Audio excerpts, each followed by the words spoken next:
बिस्मिल्लाहिर्रहमानिर्रहीम, अस्सलाम वालेकुम। मेरा नाम होम्योपैथिक डॉक्टर अशफाक ख़ान है और मेरा ताल्लुक़ स्वात पाकिस्तान से है। काफ़ी दिनों से मैं कोशिश कर रहा था कि फ़ारिग होकर के आपके लिए कोई वीडियो बना सकूं, लेकिन मसरूफ़ियत काफ़ी ज़्यादा रही क्लिनिक की वजह से। आज का जो टॉपिक हमने सेलेक्ट किया है वो टॉपिक है एंटी एजिंग, आप उसको कह लें, या आपके जिस्म के लिए बेहतरीन जो चीज़ फ़ायदेमंद है वो अक्सर लोग परहेज़ में बंद कर देते हैं, उसका बड़ा नुकसान उठाते हैं।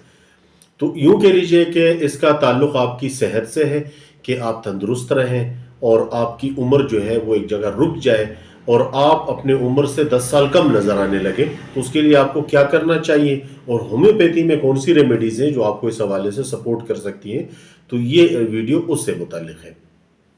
सबसे पहले तो हम बात कर लेते हैं कि अक्सर लोग जो फरवा जिस्म होते हैं, यानी जो ओबेस होते हैं, जिनका वज़न ज़्यादा होता है, अक्सर एहतियात में गलती कर बैठते हैं।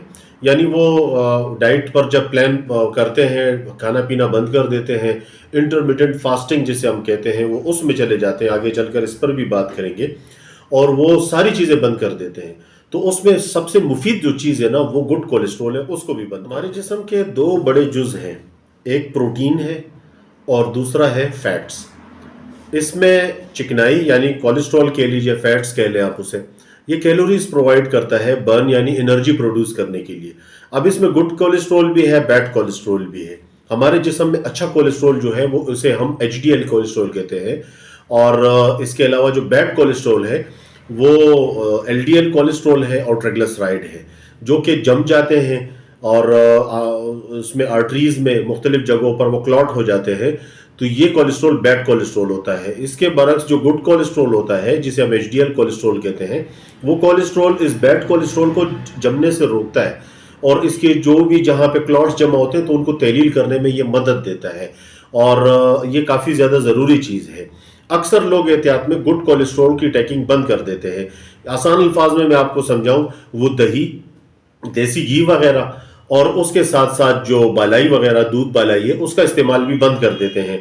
तो ये उनको बहुत ज़्यादा नुकसान देता है। उनकी स्किन पर रिंकल्स आ जाते हैं और काफ़ी ज़्यादा जो है उसकी वजह से, यानी उसकी स्किन उनके ड्राई होने की वजह से, कोलेस्ट्रॉल की कमी, गुड कोलेस्ट्रॉल की कमी होने की वजह से काफ़ी ज़्यादा अपने ऐसे ज़्यादा बूढ़े दिखने शुरू हो जाते हैं। उसका ये नुकसान होता है।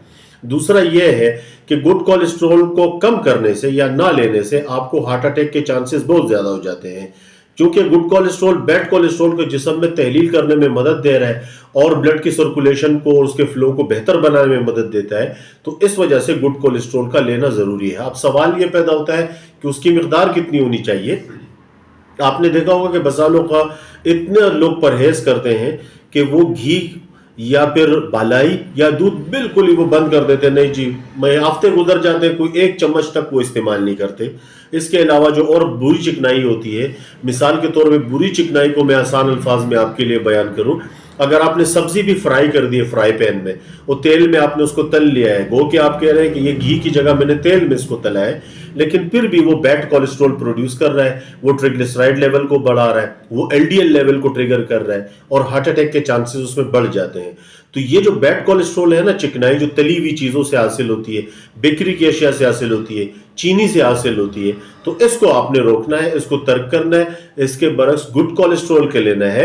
उसका तरीका ये है कि आप जब भी लंच करने लगें तो उस पर 1 चम्मच देसी घी का डाल दिया करें और फिर उसके साथ आप सादे रोटी के साथ या जो भी सालन या जो भी डिश आप ले रहे हैं, खा रहे हैं, उस पर 1 चम्मच आप देसी घी का वो रख करके वो उसको खा लीजिए। इसके साथ आप अपने नाश्ते में देसी जो दूध की बलाई होती है, यानी ऑर्गेनिक कुदरती जो बलाई दूध पे जम जाती है, मैं प्रोसेस बलाई की बात नहीं कर रहा, बल्कि वो कुदरती बलाई जो अक्सर घरों में दूध के ऊपर जम जाती है, वो बलाई, उसका इस्तेमाल नाश्ते में एक मिकदार में, हद से ज़्यादा किसी चीज़ का इस्तेमाल नुकसानदेह साबित हो सकता है, लेकिन ये जो मिकदार मैंने आपको बताई कि आप दिन में कोशिश कीजिए कि कम से कम 1 से 2 चम्मच देसी घी वगैरह या फिर दही का इस्तेमाल अपने खाने में ज़रूर रखें।